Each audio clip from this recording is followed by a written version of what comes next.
A powerful cyclone forces more than 1 million people in India and Bangladesh out of their homes, and former auto executive turned fugitive Carlos Ghosn is hoping a probe being conducted by French investigators will clear his name.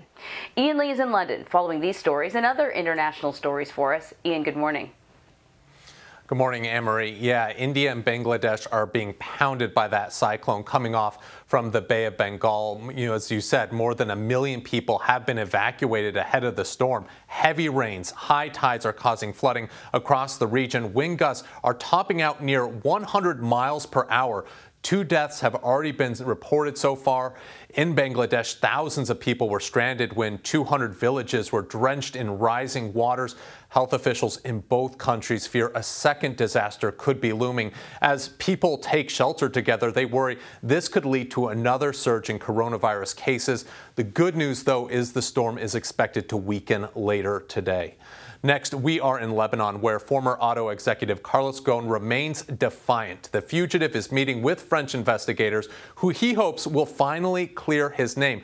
Ghosn was arrested in Japan in 2018 on accusations of financial misconduct. He had led an alliance of car makers Renault, Nissan, and Mitsubishi at the time. And Japanese authorities kept him in solitary confinement for months.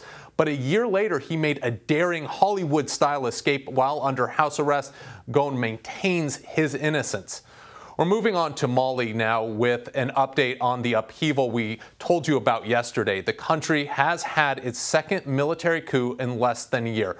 Colonel Assimi Goïta, who led the last one, said the president and prime minister failed in their duties this time around. The top officials were arrested hours after a government reshuffle, which saw 2 senior army officers replaced. They're now being held at a military base outside of the capital, Bamako. The UN, EU, African Union, and United States are demanding the release of the president and prime minister without preconditions.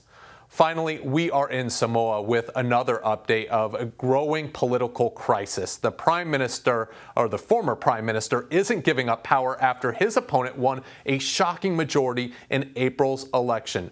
Tuliai Malagoi said only divine intervention can end his 22-year rule, despite the country's highest court ruling against him twice. His supporters got petty when they locked the prime minister-elect, Fayami Mataafa, out of parliament to stop her from being sworn in. She held an impromptu ceremony anyways in a tent on the lawn outside. Afterwards, Malia Legoi accused her of treason. Anne-Marie, last April's election was a sea change. Not only did it end Malia Legoi's more than 2 decades in power, but it also ushered in the first time a woman has ever been elected Prime Minister of Samoa.